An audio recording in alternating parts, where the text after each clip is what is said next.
On the morning of May 2nd, 1968, a 12-man Special Forces reconnaissance team was inserted by helicopters in a dense jungle area west of Loc Ninh, Vietnam, to gather intelligence information about confirmed large-scale enemy activity.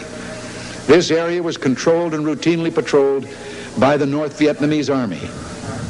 After a short period of time on the ground, the team met heavy enemy resistance and requested emergency extraction. 3 helicopters attempted extraction, but were unable to land due to intense enemy small arms and anti-aircraft fire.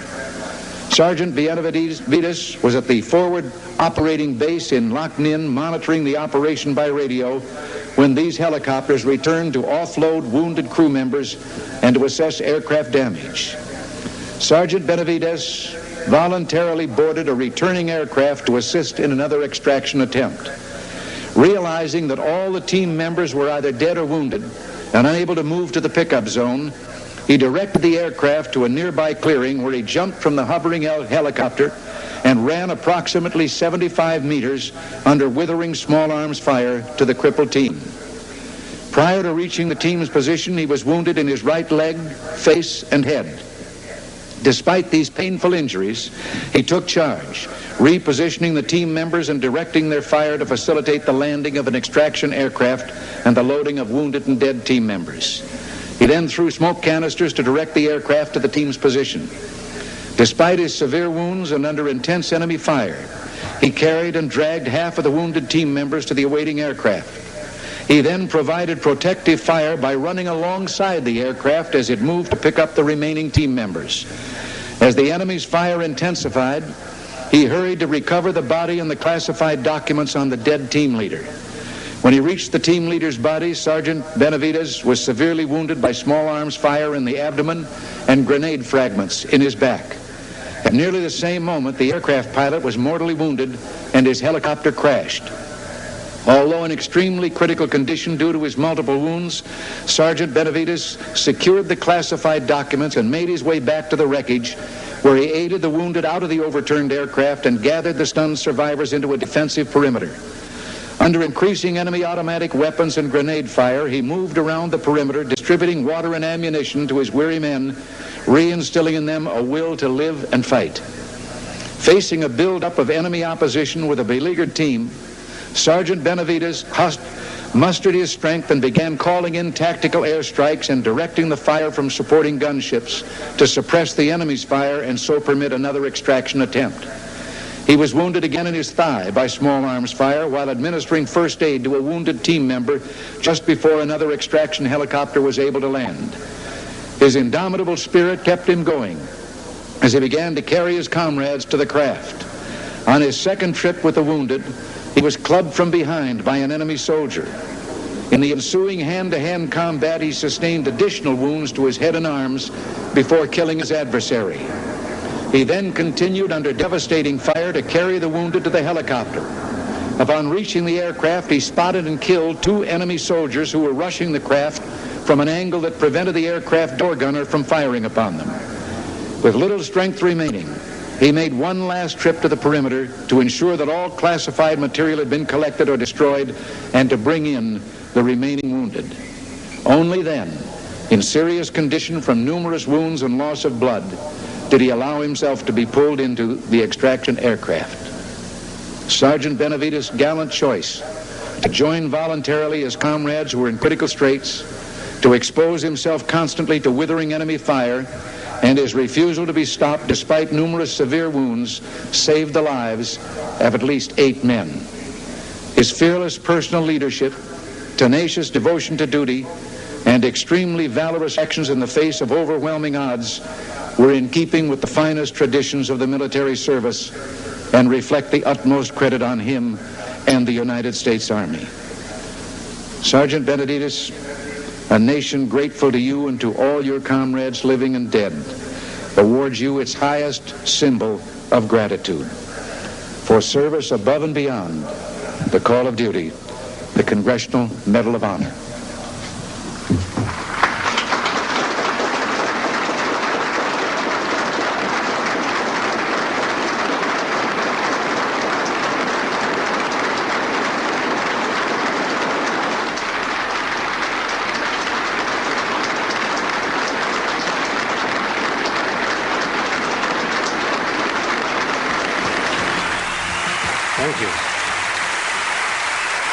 Thank you very much. Thank you. Thank you.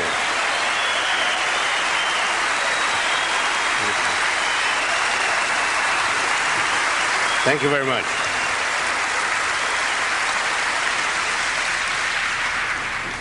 Muchas gracias, like I say in Spanish, in German, Dankeschön, in Japanese, arigato ne, and in French, merci beaucoup. Thank you very much. I don't speak those languages fluently, but I'll never get lost in those countries if I ever go there. Thank you very much to the $1 Million Roundtable for inviting me to come and be along with these other eloquent speakers. I come from a little town named Cuero, Texas. I was born there, the turkey capital of the world. After the death of my mother and father, at an early age, my brother and I were adopted by an aunt and uncle. We moved to El Campo, Texas, town southwest of Houston, about an hour and a half. I was raised there. I went to school there. I worked at odd jobs there, shined shoes, sold papers, paid cotton. And like a fool, I dropped out of school and I ran away from home. I'm not proud of that. I needed to learn a skill. I needed an education. My adopted father would tell me, son, an education and a diploma is the key to success. Bad habits and bad company will ruin you. Well, I was too old to go back to school. I didn't want to return back, so I joined the Texas National Guard.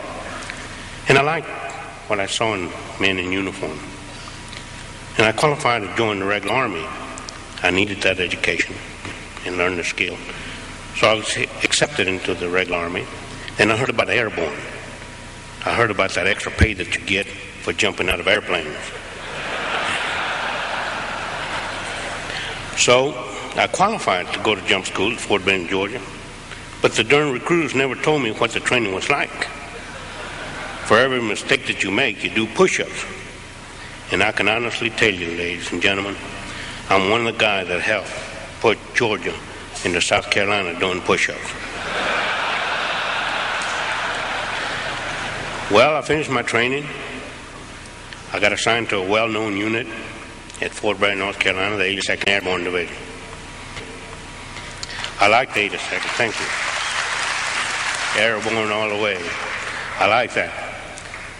And so after a while there, I heard about the Special Forces. You know it as the Green Berets. And they were coming up. So I qualified to join the Special Forces. Of course, I'm a linguist. We in the Special Forces are trained to operate deep behind enemy lines with little or no support at all. We are trained in 5 specialties. I'm trained in 3. Operation Intelligence, where I learn oceanography, meteorology, photography. I'm an interrogator and I'm a linguist. I'm trained in light and heavy weapons and cross-trained Semitic. I've been all over the world, the Far East, Europe, South and Central America, and 2 tours in Vietnam. I was assigned to Berlin, Germany. And I was declared one time that I was the only Hispanic American that could speak German with a southern accent. Vielen Dank, Dankeschön. So I came back and retrained at Fort Bragg. And Vietnam was brewing up. In 1965, I was sent to Vietnam as an advisor to a Vietnamese infantry unit. After a short period of time there, I stepped on a mine. I woke up in the Philippine Islands in Clark Air Force Base. I was paralyzed from the waist down. I was declared never to walk again. I was transferred to Fort Sam Houston, Texas, Beach Pavilion. The doctors were initiating my medical discharge papers. But at night, I would slip out of bed and crawl to a wall, using my elbows and my chin. My back would just be killing me. I'd be crying. But I'd get to the wall, and I'd set myself against the wall, and I'd back myself up against the wall, and I'd stand there like Elijah, the Indian. I'd stand there and move my toes, right and left, right. Every single chance I got, I wanted to walk. I wanted to go back to Vietnam because of what the news media was saying about us, that our president was not needed there, to burn the flag, what. And I saw a lot of other patients coming back, limbs missing. I wanted to go back. I was determined. Because I remember when I was taught in jump school, that old master sergeant would tell me, Benavidez, quitters never win and winners never quit. What are you? I said, I'm a winner. And I remember in my special forces,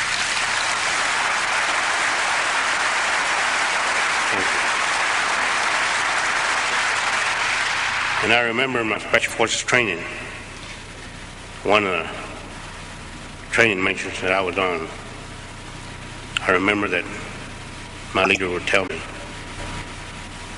faith, determination, and a positive attitude. A positive attitude will carry you further than ability. You can do it, Benavidez. You can do it. I never forgot those three words. Never. So there I was at night. I'd slip out of bed. The nurses would catch me sometime. They would chew me out, give me a pill, a sleeping pill, put me to sleep. They would tell the doctors in the morning. I was determined to walk. 9 months later, here comes my medical discharge paper. And I told the doctor, Doctor, look what I can do. He said, Sergeant, I'm sorry. Even if you can stand up, you'll never be able to walk.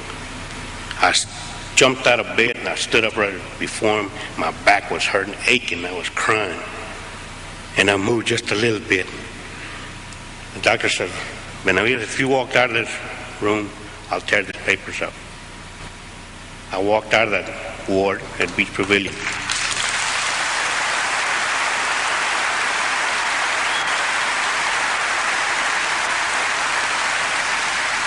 I walked out with a limp. I went back to Fort Bragg, North Carolina.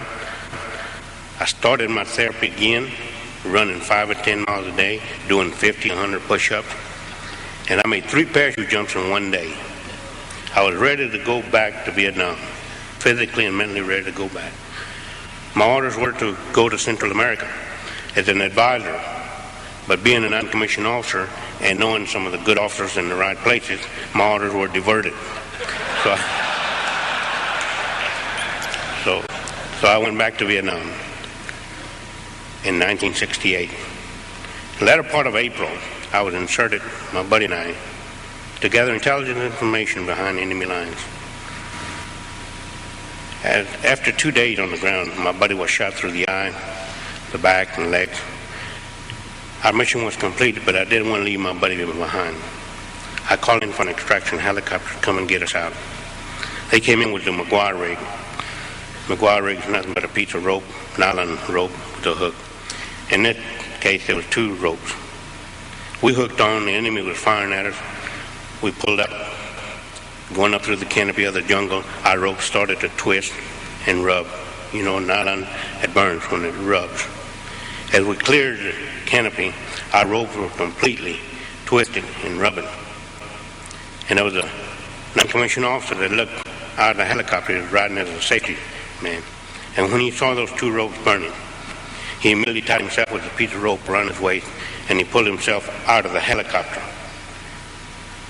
and undid those 2 ropes, separated them. That's dedication. That's love of fellow man and country. I'll never forget that man. And the enemy was still firing at us, but they never shot us. We landed in a safe spot. My buddy was taken to the hospital shortly thereafter. He expired. I was in another staging area waiting for our next assignment. When I heard on the radio something like a popcorn machine, then I heard a voice, "Get us out of here, get us out of here, come in and get us out quick, ASAP." I asked the radio operator, "Who are those?" He said, "I don't know. They haven't gave us any call sign."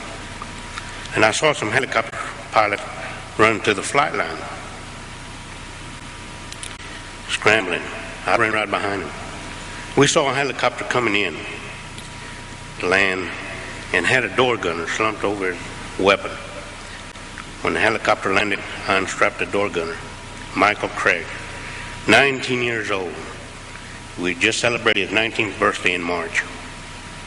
I cradled him in my arms, and his last words were, "My God, my mother and father." I asked the pilot, "Who are the people on the ground?" He said, "Hey," he said, "it's that black NCO, that non-commissioned officer saved your life the other day, remember?" I said, "Leroy Wright." Leroy always got picked for top secret assignments, him and Musso and O'Connor. So it was an instant reaction. I saw a bag of medical supplies, I picked it up, went over to my helicopter, got on the helicopter. We got on with the forward air controller, the guy that's in, he said, "You can't go in there, you can't go in. It's too hot." Little did I know that I was going to spend 6 hours in hell. You heard what the president read, the citation of how I earned the Medal of Honor. But he didn't tell you of what I went through when I engaged in the hand-to-hand combat. I was hitting them out with the butt of the weapon. My jaws were locked. After my last return back to the helicopter, when I was boarded on, I was holding my intestines in my hand. We lifted up. The helicopter had over its payload. Blood was flowing on both sides of the helicopter. When we landed at Lac Ninh, our staging area, and it started unloading, started identifying the bodies, they found out I loaded 3 dead enemy soldiers in that helicopter. I didn't want to leave anybody behind.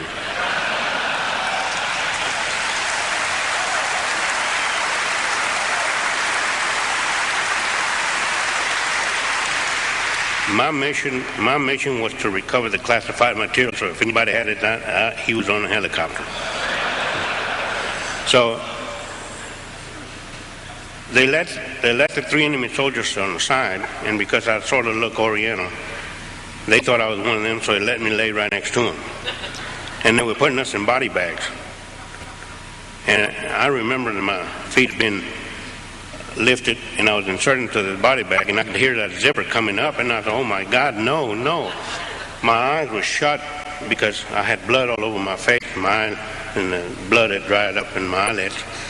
And I couldn't talk because my jaws were locked, and I could hear that zipper coming up, and one of my buddies was doing the Mexican head dance, and he was yelling at the doctor, that's Roy Benavidez." The doctor said, "Sorry, there's nothing I can do for him." Oh my God, and that zipper just coming up. I was trying to wiggle in my own blood. And finally, I'll find out later, Jerry Cottenham made that doctor at least to feel my heartbeat. When I felt that hand on my chest, I made the luckiest shot I ever made in my life. I spit in the doctor's face.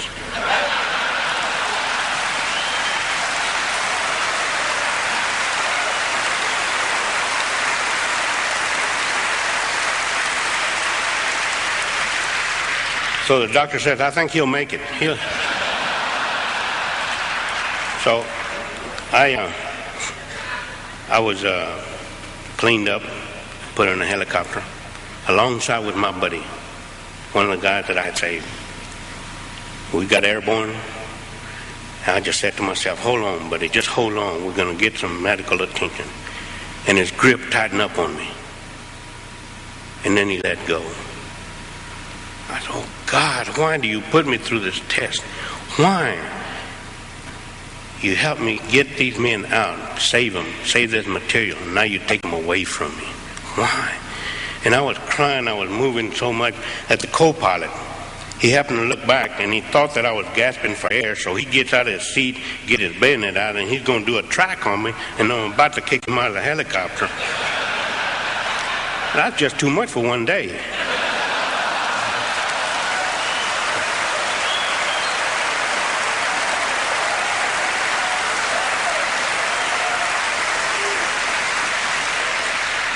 So we landed in the hospital at Long Binh. I was wheeled to the operating room, and as I was being lifted to my operating table, I saw this nurse on her hands and knees crying, yelling, asking God, Why do you do this to these men? Why? Just crying. And as I turned a little bit to my left, I saw on the other operating table a man that had both legs and both arms missing. I passed out. I woke up in the ward. One of my buddies was laying next to me. We were so bandaged up, we couldn't talk. We used to wiggle our toes to make sure that we were still alive. After a short while, my buddy was transferred from there, and I thought he had died. I was transferred to Japan, Tachikawa, and the airplane that I was flying in medevac, we lost 2 men. And I remember this nurse kept yelling at me, "Benavidez, you're not going to die on me. I'm going to pinch you every time you close your eyes. I'm going to pinch you, I'm going to pinch you." Boy, she kept pinching me. When I got to Tachikawa, when I got to Japan, and they wheeled me into the operating room, they disrobed me again. I remember the doctor, I heard him say, "What in the world happened to you?" I had blue spots, red spots all over me, and I said, "That lady kept pinching me up there."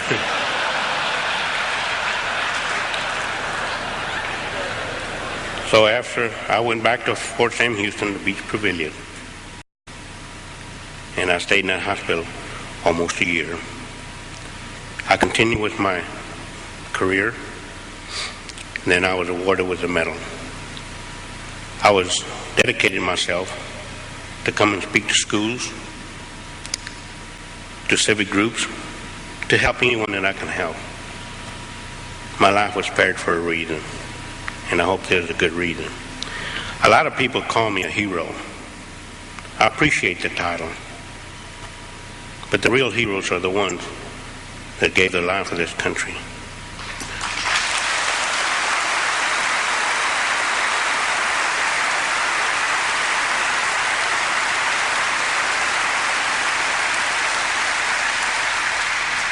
The real heroes are our wives, our mothers. Above all, the heroes are the ones that are laying in those hospital, disabled for life in those hospital beds. But the real heroes are the future leaders of our country, these students that are staying in school and learning to say no to drugs. Those are our real heroes.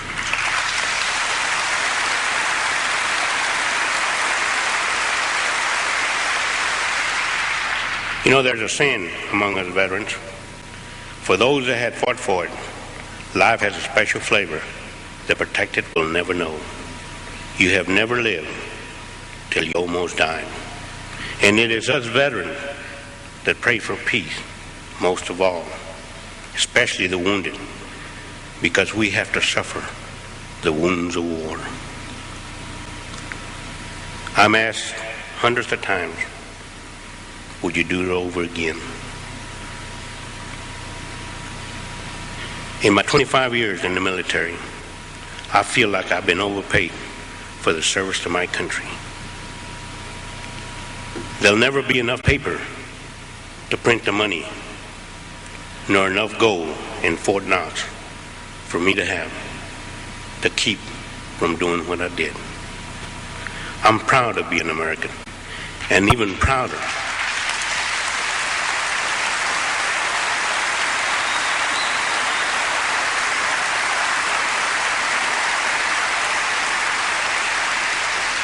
and I'm even prouder that I've earned the privilege to wear the Green Beret.